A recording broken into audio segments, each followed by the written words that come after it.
Hello everyone, welcome to GS Saral channel. इससे पहले lecture में जो पढ़ा उसको रिवाइज करेंगे पहले, उसके बाद फिर हम आगे की तरफ मूव करेंगे। अगर ये लेक्चर आपको पसंद आता है तो आप इसे लाइक, कमेंट, शेयर और सब्सक्राइब कर सकते हैं। साथ ही बेल आइकन को प्रेस कर दीजिएगा, जिससे जब भी इन फ्यूचर नया लेक्चर आता है तो आपको उसका नोटिफिकेशन टाइमली मिल जाया करे। और अगर आप हमसे कनेक्ट होना चाहते हैं या फीडबैक देना चाहते हैं तो हमसे फेसबुक, इंस्टाग्राम और टेलीग्राम या जीमेल पर मैसेज कर सकते हैं। लास्ट लेक्चर में हम पढ़ रहे थे मिडिवल इंडिया के बारे में। ठीक है। मिडिवल इंडिया में हमने देखा था कि जो है हमारे ऊपर जो है अरब इन्वेजन और तुर्क इन्वेजन हुआ। अरब इन्वेजन में मोहम्मद बिन कासिम और तुर्क इन्वेजन में सुबुक्तगीन और महमूद गजनवी पहले फेज में, और दूसरे फेज में मोहम्मद गोरी आया था। ठीक है। मोहम्मद गोरी जब आया था तो इसका सेकंड मतलब ये क्या था, एक ट्राइबल कास्ट का था, अफगानिस्तान वाले एरिया का जो ओरिजिनल नाम था वो था मोइनुद्दीन मोहम्मद बिन शम। ठीक है। या शहाबुद्दीन भी इसको बोलते हैं। ठीक। उसके बाद जो उसको बताया था कि 1173 में इसका कोरोनेशन हुआ था, यानी इसका जो है राज गद्दी पे बैठा था ये। ठीक है। और इसके जो है अटैक किया था किस पे, इस अटैक किया था इसने जो है राजस्थान वाले एरिया में, डिफीट किया था किंग भीमसेन को। ठीक है। इसके बाद हमने देखा था कि जो है मोहम्मद गौरी जब आक्रमण करके गया तो ये यहाँ से चीजें लूट के गया, और जो एरिया पे इसने कब्जा किया उस पे इसने जो है अपने 3 गुलाम को बैठा दिया। तो जो एरिया अफगानिस्तान और पंजाब वाले रीजन का था उसमें इसने तजुद्दीन एल्दिज को बैठाला। ठीक है। और नसरुद्दीन कुबाचा को मुल्तान और सिंध वाले एरिया में, और उसके साथ ही कुतुबुद्दीन ऐबक को दिल्ली और लाहौर वाले एरिया में। ठीक है। तो ये देख रहे थे कि प्रॉपरली इंडिया के अंदर कौन सा एरिया था, वो था कुतुबुद्दीन ऐबक वाला, यानी दिल्ली और लाहौर के बीच का एरिया। ठीक है, जो दिल्ली के पास था। दिल्ली इंक्लूडेड ही है, पास क्या था, दिल्ली इंक्लूडेड ही है इसमें, दिल्ली और लाहौर। ठीक है। और इसमें सबसे कैपेबल क्या था, ये जो इंडिया में देख रहे थे जिसका आगे वंश चला वो था कुतुबुद्दीन ऐबक। ठीक है। अब कुतुबुद्दीन ऐबक ने जो है अपनी डायनेस्टी स्टार्ट कर दी थी। ठीक है, जिसको हम क्या बोलेंगे, वो पहली डायनेस्टी थी, वो थी स्लेव डायनेस्टी। ठीक है। अब इसका एक ट्रिक है, वो याद कर लीजिएगा डायनेस्टी का, जो हम मिडिवल इंडिया पढ़ेंगे तो उसमें डायनेस्टी का एक ट्रिक है, वो आप याद कर लीजिए। डायनेस्टी।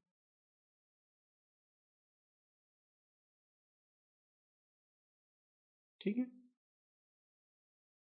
इसका ट्रिक है, हिंदी में लिखें अगर तो, गुलाब खिले तो सांस लो। ठीक है, 4 बार बोलेंगे इसको, गुलाब खिले तो सांस लो, गुलाब खिले तो सांस लो, गुलाब खिले तो सांस लो। ठीक है, आपको इसको ऐसे ही याद हो जाएगा। तो गुलाब का मतलब गुलाम वंश। ठीक है। या स्लेव डायनेस्टी। फिर खिले का मतलब होता है खिलजी, इसका मतलब तुगलक। गुलाब खिले तो का मतलब तुगलक। ठीक है। सांस का मतलब सैयद। ठीक है। और गुलाब खिले तो सांस मतलब सैयद, और लो का मतलब लोधी। ठीक है, लोधी डायनेस्टी। यानी 5 डायनेस्टी, 1, 2, 3, 4 और 5, इसको आपको इसी सीक्वेंस में याद रखना है। फिर बोलेंगे गुलाब खिले तो सांस लो, गुलाब खिले तो सांस लो, यानी slave dynasty, Khilji dynasty, Tughlaq dynasty, Syed dynasty और लोधी डायनेस्टी। इसके रूलर। ठीक है, इसका पहला शासक कौन कौन। ठीक है, पहला शासक कौन थे इसके, तो इसका भी एक ट्रिक है। ठीक है। वो ट्रिक लिखिएगा, ऐबक जल गया खीबों से। ठीक है। ऐबक जल गया खीबों से।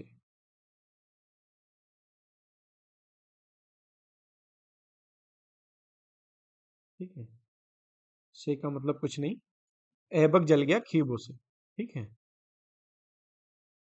तो ये हो गया ऐबक, ये हो गया जल गया। ठीक है, तुगलक, सैयद और लोधी का। ठीक है। तो ऐबक का मतलब कुतुबुद्दीन ऐबक। ठीक है। जल गया मतलब जलालुद्दीन।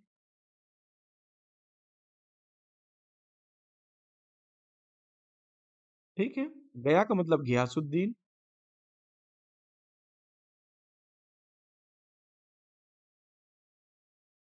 घियासुद्दीन। ठीक है। और खीबो का मतलब हुआ, खी से हुआ खिज्र खान। खिज्र खान। ठीक है। और जो ये एल था लोधी डायनेस्टी का, ठीक है, इसका वो का मतलब हो गया बहलोल लोधी।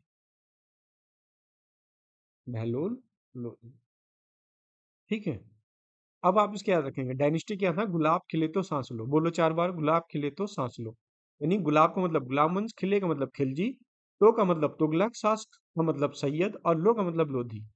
और सेम सीक्वेंस में रूलर का भी याद रखेंगे, ऐबक जल गया खीबो से। ऐबक जल गया खीबो से का मतलब कुछ नहीं, ऐबक जल गया खीबो से। तो नहीं, ऐबक का मतलब ऐबक। ठीक है। जल गया मतलब जलालुद्दीन, गया का मतलब गयासुद्दीन। और खीबो में दो डायनेस्टी यानी सैयद और लोधी, तो खिजर खान और बहलोल लोधी। ठीक है। इसी के साथ एक टाइम पीरियड, किसने सबसे लंबा टाइम पीरियड रहा इन पांचों डायनेस्टी में, सबसे ज्यादा टाइम पीरियड किसका रहा, फिर उससे कम, फिर उससे कम, फिर उससे कम, ये भी मैचिंग में आता है। तो इसका भी एक टाइम पीरियड का ट्रिक है। ठीक है।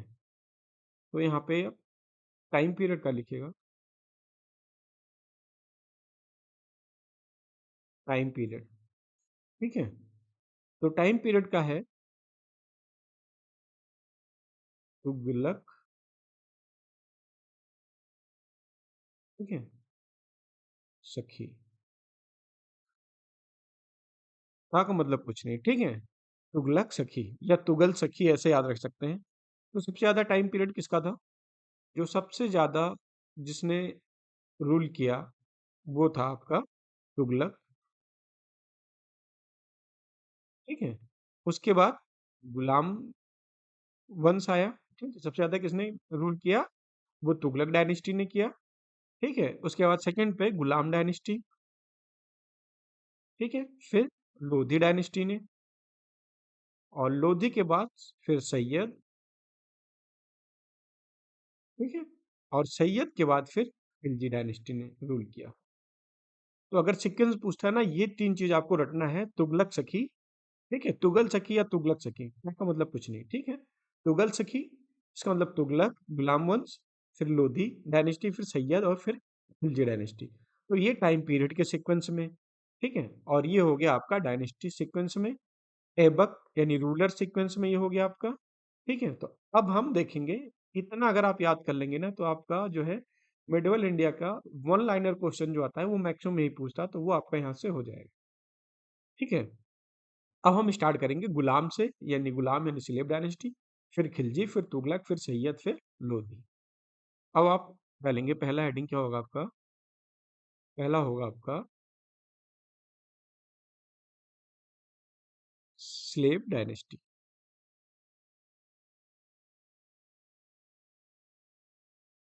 ठीक है। Slave dynasty. इसी को कुछ लोग क्या लिखते हैं, गुलाम वंश।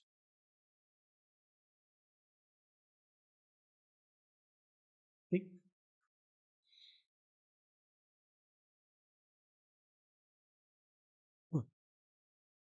तो इसमें जो है, जो सबसे पहले रूलर मैंने बताया उसका नाम क्या था, कुतुबुद्दीन ऐबक। ठीक है। देखना, कुतुबुद्दीन ऐबक, ऐबक मतलब कुतुबुद्दीन ऐबक। ठीक है। पहला रूलर कौन, कुतुबुद्दीन ऐबक। ठीक है। First ruler Qutubuddin Aibak. ठीक है। कुतुबुद्दीन ऐबक का जो टाइम पीरियड था वो था 1206 से 1210 के बीच का। ठीक। इसका नाम जो है हातिम, इसको हातिम के नाम से भी जानते हैं। को क्या कह के बुलाते हैं, हातिम। हातिम का मतलब होता है कि वो व्यक्ति जो गरीबों की मदद करता हो, यानी means helping of poor people. ठीक है। जो गरीबों की मदद करता हो वो। और उसके साथ साथ इसको क्या है, कुरान खान के नाम से भी जानते हैं।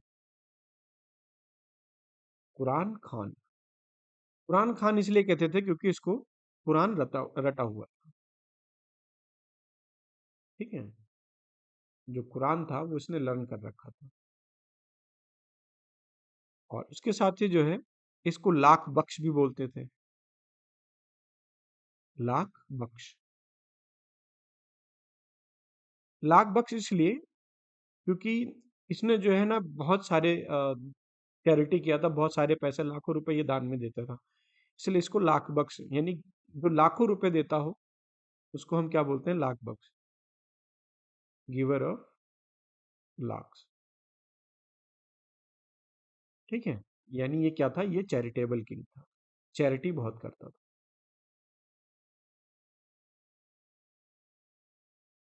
ठीक है। इसके बाद इसने जो है, जो कंस्ट्रक्शन किया, उसमें जो इसने बनवाया वो था, उसने इसने कुतुब मीनार बनवाया था। तो बनाते कुतुब मीनार।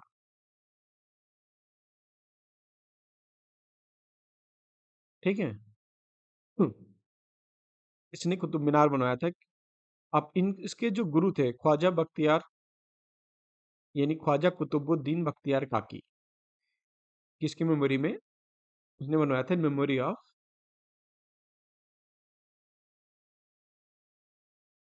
मेमोरी ऑफ, जो इसके गुरु थे, ख्वाजा कुतुबुद्दीन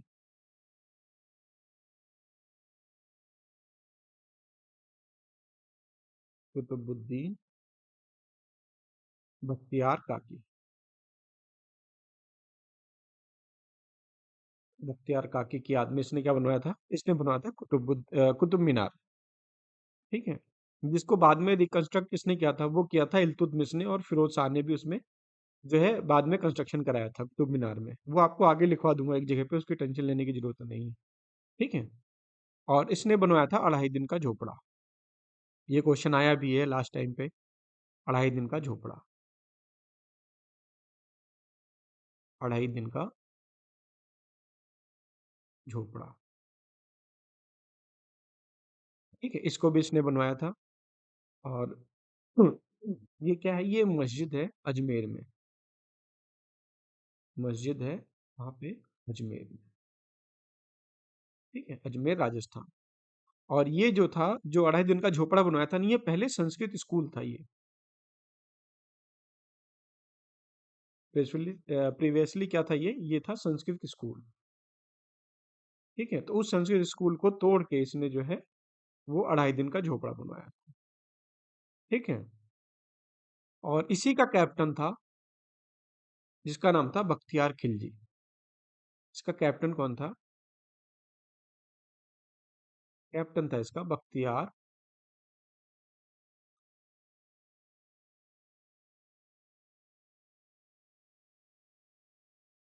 बख्तियार खिलजी। बख्तियार खिलजी था जिसने जो है नालंदा यूनिवर्सिटी को तोड़ा था। ठीक है, डिस्ट्रॉय किया था नालंदा यूनिवर्सिटी।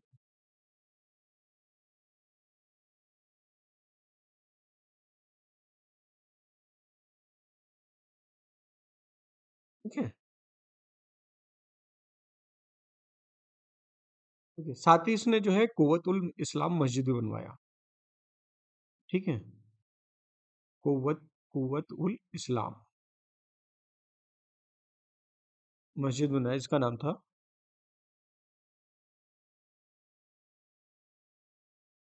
कुव्वत कुव्वत उल इस्लाम, कुव्वत उल इस्लाम मस्जिद बनवाया। ये कहाँ पे था, ये मस्जिद है दिल्ली में।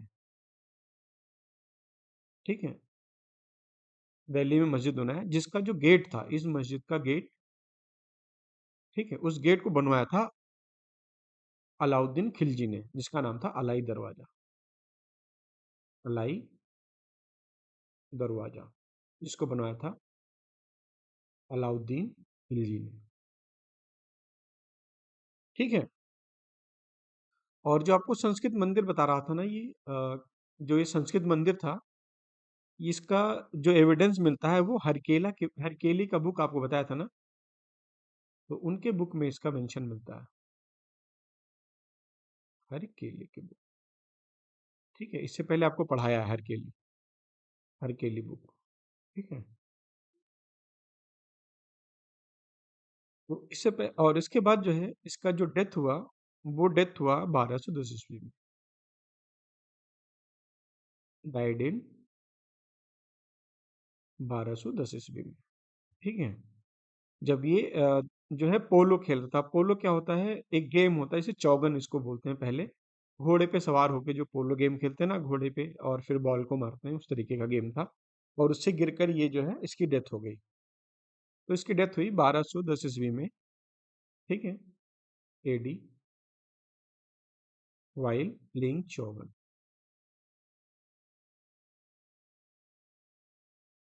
ठीक है, चौगन एक गेम है जिसको अभी मॉडर्न डे में क्या पोलो बोलते हैं, पोलो गेम। ठीक है, ये रियल किंग नहीं था, ये एक सिपा सलार बोलते हैं इसको, जैसे लाइक एक कमांडर इन चीफ। ठीक है, क्योंकि ये रियल किंग तो था ही नहीं, इसने एज ए राजा रूल नहीं किया, क्योंकि ये गुलाम था।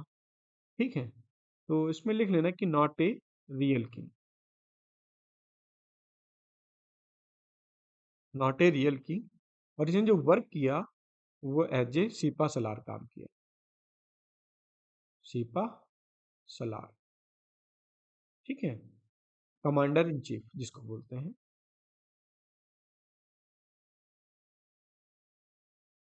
Commander in chief.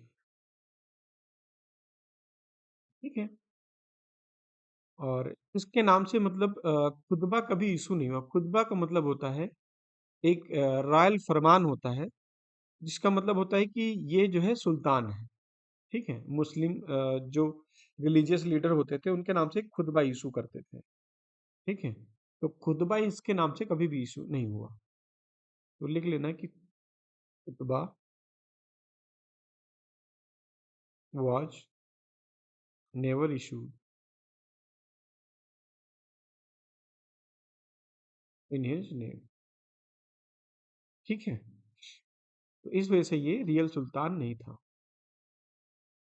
इसका मतलब ये रियल सुल्तान नहीं था। ठीक है,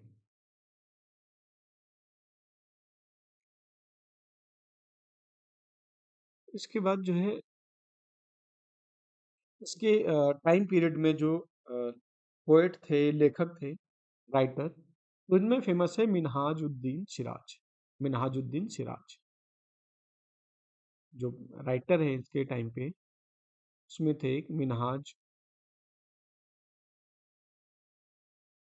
उद्दीन सिराज। मिनहाजुद्दीन सिराज ने लिखा था तबकात ए नशीरी। इनकी बुक का नाम था तबकात ए नशीरी। ठीक है, जिसको हम मिनहाज सिराज भी बोलते हैं।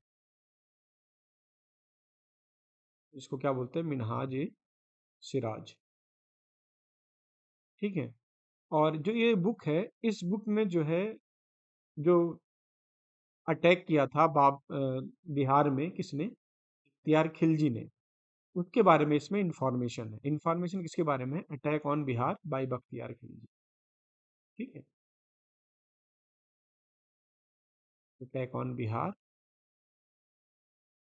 बाय बख्तियार। बख्तियार खिलजी कौन था, इससे पहले आपको बताया था ना कि बख्तियार खिलजी वही था जिसने नालंदा यूनिवर्सिटी को डिस्ट्रॉय किया था बिहार में। तो उसकी इंफॉर्मेशन किस में है, तबकात नशीरी किसने लिखा था, मिनहाजुद्दीन सिराज ने, या मिनहाज सिराज ने। ठीक है, और इसके टाइम पे जो दूसरा राइटर था जिसने बुक लिखी थी फेमस, उसका नाम था जो फेमस बुक थी उसका नाम था ताजुल मसीर। ठीक है, ताज उल मसीर, जिसमें दिल्ली की हिस्ट्री, इसको लिखा था हसन निजामी ने। हसन निजामी, हसन निजामी ने दिल्ली की हिस्ट्री के बारे में लिखा, और इनकी फेमस बुक का नाम था ताज उल मसीर। ठीक है, ताजुल मसीर। और ये किसके बारे में, ये है दिल्ली के इतिहास के बारे में। ठीक है, तो ये इंपॉर्टेंट बुक है जो आपको याद रखनी है इसके टाइम पीरियड की। ठीक। और फिर दूसरे रूलर जो आए स्लेव डायनेस्टी में, जो दूसरा रूलर था उसका नाम था आराम शाह। आराम शाह ने बस आराम ही किया, कोई काम नहीं किया। ठीक है, इसका टाइम पीरियड जो था वो 1210 से लेकर के 1211, सिर्फ एक ही साल। इनकेपेबल किंग था।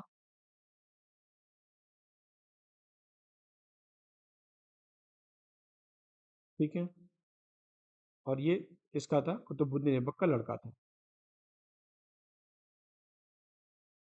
ठीक है, और इसको मार दिया इल्तुतमिश ने,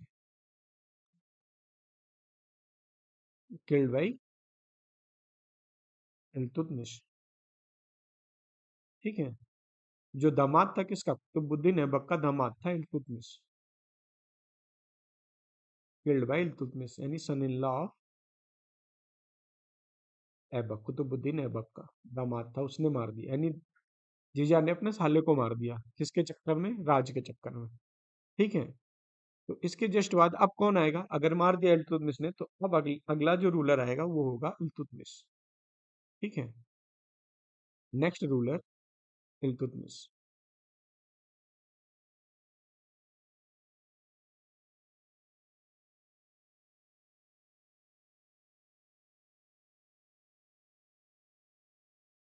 तीसरा रूलर होगा शमसुद्दीन, पूरा नाम था इसका शमसुद्दीन इल्तुतमिश। ठीक है, इसका टाइम पीरियड था 1211 से लेकर के 1236 तक। ठीक है, और ये जो है खिलत होल्डर था। खिलत होल्डर जो मैंने अभी आपको बताया ना कि ये रियल सुल्तान के लिए क्या होता है, खुतबा चाहिए होता था, तो इसके पास खुतबा था। ठीक है, तो इसके पास जो है ये क्या था, ये गवर्नर था, एक सूबेदार जिसको बोलते हैं बदायूं का। यूपी में जो जगह है बदायूं, वहाँ का ये सूबेदार था। ठीक है, इसको कुतुबुद्दीन ऐबक ने सूबेदार बना रखा था बदायूं का। ठीक है, तो ये क्या था, गवर्नर ऑफ, क्या था ये, गवर्नर था। कहाँ का, गवर्नर में सूबेदार बनाया था। ठीक है, बदायूं, यूपी में। ठीक है, बदायूं में, यूपी में इसको जो है सूबेदार बनाया था। और इसने कैपिटल जो है अपनी बनाई दिल्ली को। कैपिटल कहाँ बनाया इसने, अपनी कैपिटल बनाया इसने दिल्ली को। ठीक है, और खुतबा इसके नाम से इशू हो गया, इसका मतलब ये अपने आप को रियल सुल्तान कहने लायक हो गया। खुतबा इश्यूड इन हिज नेम। ठीक है, तो खुतबा का मतलब क्या होता है, एक होता है कि प्रेज ऑफ कंटेम्प्रेरी किंग। ठीक है, जो रूल करता है और एक्सेप्ट कर लेता है उसके किंगशिप, यानी कोई राजा जो रूल कर रहा हो किसी राज्य के ऊपर, उसके जो एज ए राजा यानी किंगशिप जो है वो उसको एक्सेप्ट करना ही क्या होता है, वो खुतबा कहलाता है। ठीक है, इसके बाद जो है इसने जो है दो कॉइन चलाया, सिक्के जो इसने चलाए अपने टाइम पीरियड में। इसने कॉइन, सिक्के चलाए, सिक्कों का नाम था, एक तो कॉपर का चलाया। ठीक है, अब राजा हो गया ये, लेजिटिमेट किंग हो गया, तो इसने क्या है, जो है सिक्का चलाया। कॉपर का जो चलाया उसको हम जीतल बोलते हैं। ठीक है, और सेकंड जो उसने सिल्वर का चलाया था उसको हम टांका बोलते हैं। ठीक है, टाका या टंका। ठीक है, कहीं पर टाका या टंका लिखा रहेगा तो उसको मतलब टंका चलाया।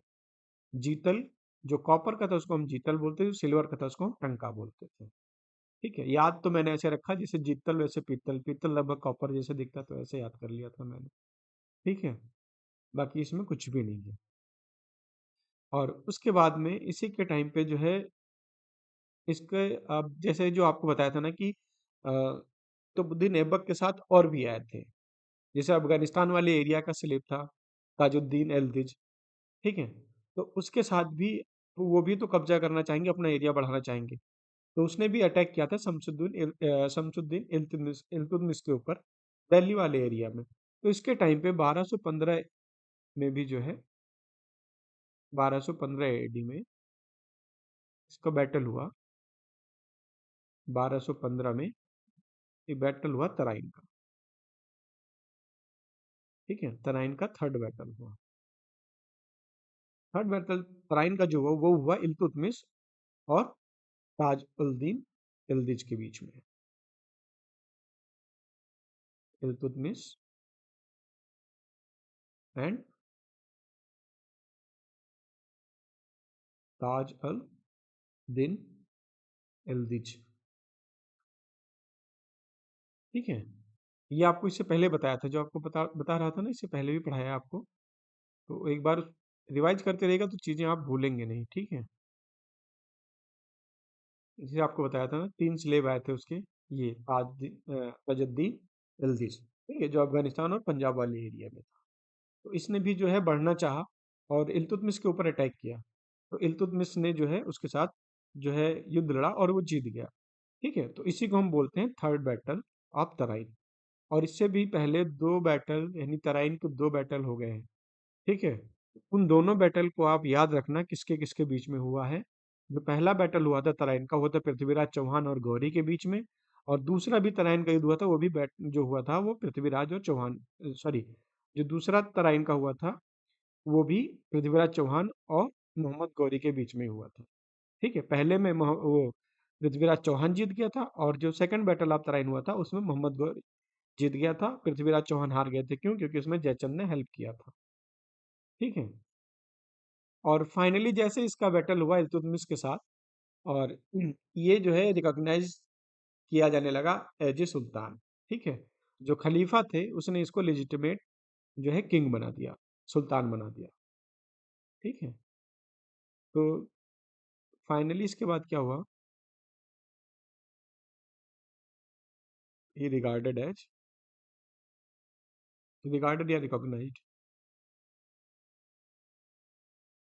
रिकॉग्नाइज्ड एज फर्स्ट रियल सुल्तान, फर्स्ट रियल सुल्तान। ठीक है, अब देखना दिल्ली सल्तनत में सुल्तान ही चलता है। ठीक है, किंग वगैरह नहीं, या राजा महाराजा नहीं, यहाँ पे क्या सुल्तान चलता है। तो याद रखना, पहला रियल सुल्तान कौन था? फर्स्ट रियल सुल्तान जो था वो था इल्तुतमिश। ठीक है, क्यों? क्योंकि जो कैलिफ थे यानी खलीफा थे, उसने इसको लेजिटिमेट लेटर दे दिया। ठीक है, जिसको हम बोलते हैं खुतबा।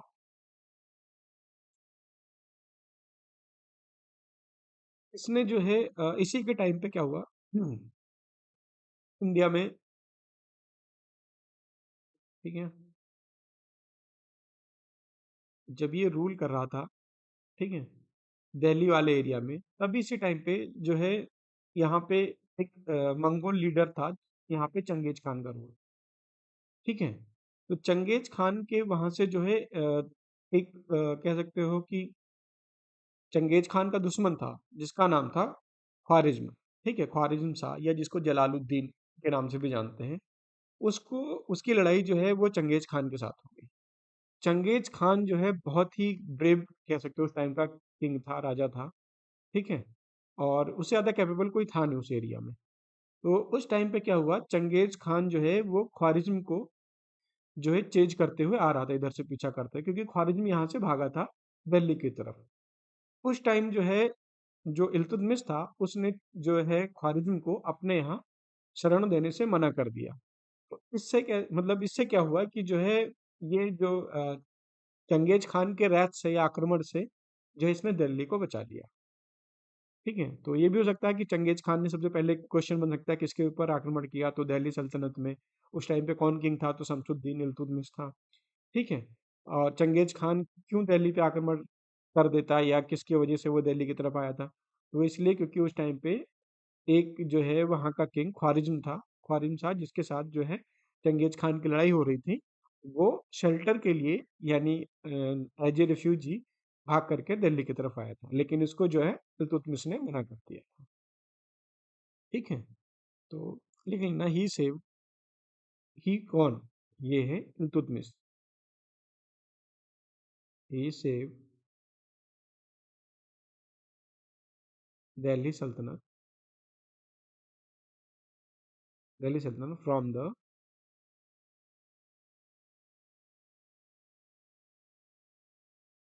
wrath ऑफ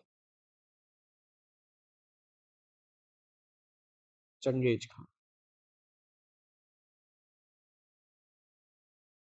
ठीक है, चंगेज खान कौन था? द मंगोल लीडर, मंगोलिया का था, द मंगोल लीडर। ठीक है, बाई रिफ्यूजिंग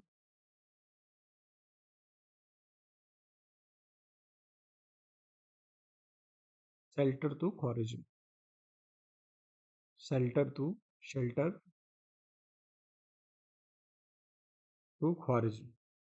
ठीक है, ख्वारिज्म शाह, जिसको हम जलालुद्दीन के नाम से भी जानते हैं, जलालुद्दीन। ठीक है, और जिसको कौन चेज कर रहा था? जिसको जो चेज कर रहा था, whom चेजिंग बाई, जिसको चेज कर रहा था चंगेज खान।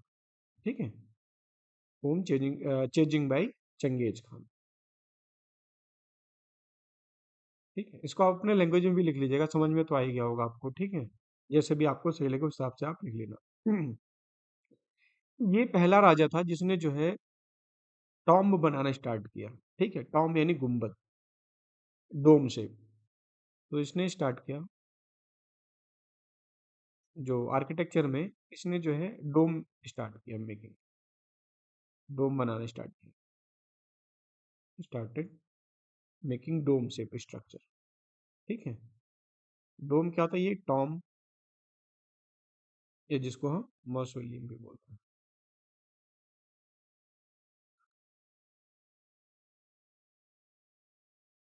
ठीक है, गुम्बद वाली आकृति का जो है इसने टॉम बनाना स्टार्ट कर दिया। इसने ही स्टार्ट किया था इक्ता सिस्टम। क्या स्टार्ट किया था? इक्ता सिस्टम इंट्रोड्यूस किया था,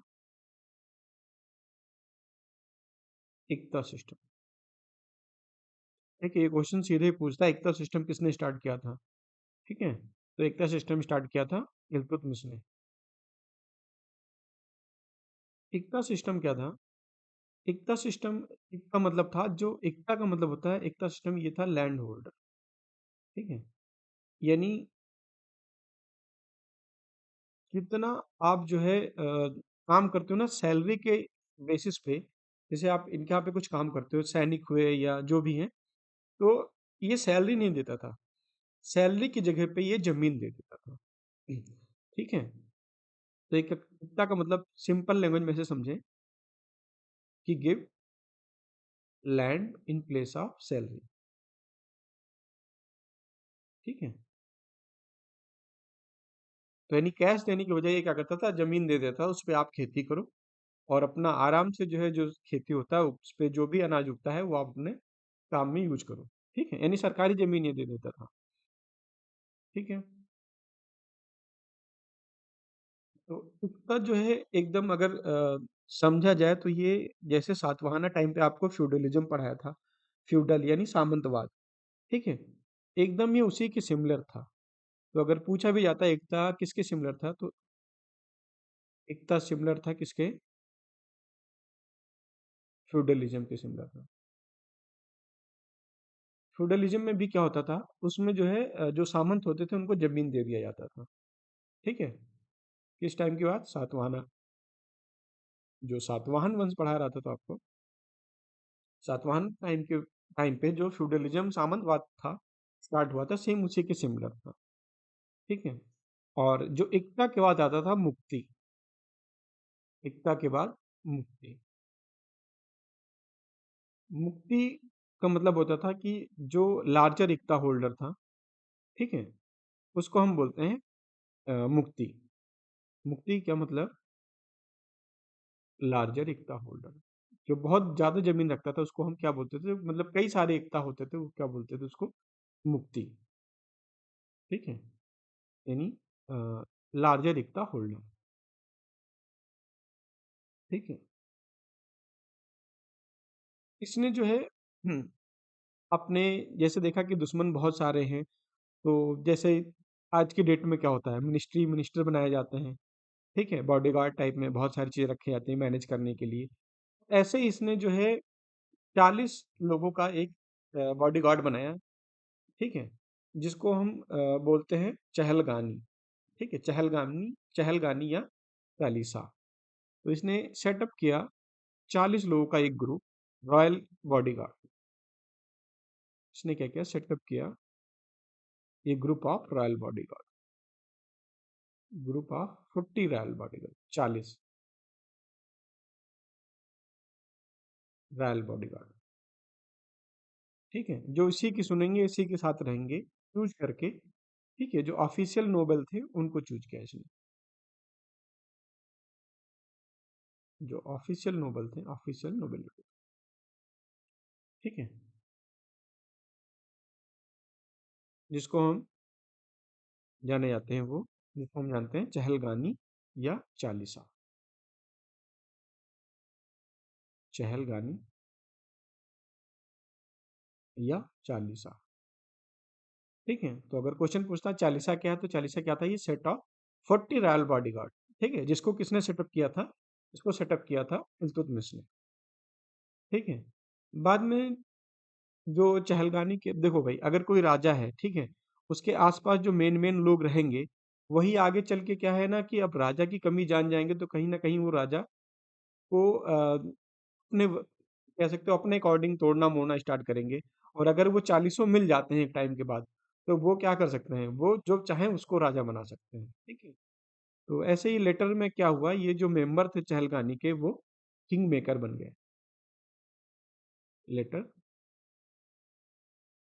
member of Chahalgani became king maker. ठीक है, और इसी के टाइम पे, मतलब जब ये स्टार्टिंग से जो है इल्तुतमिश क्या चाहता था, कि रजिया सुल्तान जो है वो आगे चल करके जो है इसको सक्सीड करें। ठीक है, लेकिन चहलगानी इस बात को अपोज करते थे। तो ये अपने टाइम में,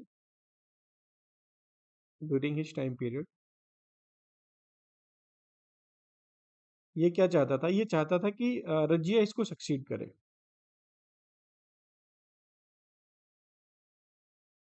ये वांट क्या चाहता था, वांटेड यानी चाहता था ये, कि रजिया जो इसकी लड़की थी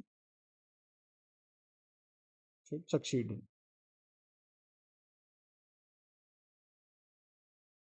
यानी इसके मरने के बाद जो है गद्दी रजिया ही संभाले। ठीक है, लेकिन इस बात को जो है अपोज करते थे कौन, चहलगानी, अपोज्ड बाई चहलगानी, इस बात को अपोज करते थे। ठीक है, बाद में क्या हुआ, इसके बाद में एक्चुअल में जब इल्तुतमिश था, तो उसने कहा था कि अगर आपको किसी भी तरीके की कोई दिक्कत होती है, अपने प्रजा से बोला था कि अगर कोई दिक्कत होती है, तो आप जो है एक कह सकते हो परंपरा चल रही थी उस टाइम पे, एक ट्रेडिशन था कि जो है शुक्रवार के दिन मस्जिद के सामने, अगर आप जो है न्याय चाहते हैं, तो रेड ड्रेस पहन करके आप मस्जिद के सामने आ जाइए। ये कहानी वैसे लिखी मिलती है, हालांकि इसका कोई यूज नहीं है विशेष। ठीक है, तो उसमें ये था कि जैसे इसको लोगों ने अपोज किया, कि क्योंकि उसके फादर चाहते थे कि ये सुल्तान बने आगे चल करके, लेकिन लोग इसका अपोज कर रहे थे, तो इसके फादर ने ही कहा था, यानी इल्तुतमिश ने ही कहा था अपने टाइम पे, अगर किसी को न्याय चाहिए और न्याय ना मिले अपने राज्य से, तो वो फ्राइडे के दिन जो है रेड ड्रेस पहन करके मस्जिद के सामने आ जाए, और इससे जो है लोगों को पता चल जाएगा और उसको न्याय मिल जाएगा। तो इस तरीके से उसने कुछ किया, और उसको फाइनली जो है सुल्तान बना दिया गया था। लेकिन उसी टाइम पे जो है थोड़ा सा जो जिस टाइम पे वो लोग अपोज कर रहे थे, तो उसके डेथ के बाद, इल्तुतमिश के डेथ के बाद कुछ टाइम के लिए जो उसका बेटा था रुकनुद्दीन, उसको बना दिया गया था। ठीक है, तो जो टाइम पीरियड था इल्तुतमिश का, इल्तुतमिश का टाइम पीरियड जो था वो था 1211 से 1236। ठीक है, 1211 से 1236। अब इसके बाद कौन आएगा? 1236 में आए रुकनुद्दीन। ठीक है, फोर्थ रूलर रुकनुद्दीन। रुकनुद्दीन, उनका टाइम पीरियड था 1236, सिर्फ 1 साल। ठीक है, उस 1 साल में कुछ किया नहीं, क्यों? क्योंकि ये सन ही था किसका? और जबरदस्ती बना था ये, इल्तुतमिश का सन था। ठीक है, और इसको जो राजा बनाया था, वो बनाया था, जो इसको राज सिंहासन पढ़ा बैठाया था, क्राउन बाई हर मदर। ठीक है, इसकी माँ थी जिसका नाम था तुर्कान, शाह तुर्कान। उनकी मदर का नाम था शाह तुर्कान। ठीक है, शाह तुर्कान ने जो है इल्तुतमिश के डेथ के बाद सीधे किसको बैठा दिया? रुकनुद्दीन को। ठीक है, लेकिन रुकनुद्दीन को ये कैपेबल था ही नहीं। ठीक है, जबरदस्ती का बनाया गया था इसको। तो इसको हटा के फिर जो है इसको डिपोज्ड किया, किसने? रजिया सुल्तान ने। अभी रजिया बोलेंगे, जब ये किंग बन जाएगी तो इसको सुल्तान बोलेंगे। ठीक है, डिपोज्ड बाई रजिया, जो डॉटर थी किसकी? इल्तुतमिश की। ठीक है, और कहते हैं कि जब ये जो है अपने रजिया सुल्तान जो थी, ये किसी काम से जो है अपने कैपिटल से बाहर चली गई थी, यानी अपनी राजधानी से बाहर किसी काम के लिए गई थी। उसी टाइम पे क्या है, जो अवध रीजन के जो रिबेलियन थे, उसने इसके खिलाफ जो है वो विद्रोह स्टार्ट किया था। ठीक है, रिबेल स्टार्ट कर दिया था। तो अब हम अगले लेक्चर में देखेंगे रजिया सुल्तान। ठीक है, अगला रूलर कौन होगा? रजिया। अब किंग बन गई तो रजिया सुल्तान। ठीक है, इसका टाइम पीरियड होगा 1236 से 1240 AD। आज के लिए बस इतना ही, मिलते हैं नेक्स्ट लेक्चर में। अगर ये लेक्चर आपको पसंद आता है तो आप इसको जो है शेयर वगैरह कर दीजिएगा, बेल आइकन को प्रेस कर लीजिएगा। मिलते हैं अगले लेक्चर में। जय हिंद।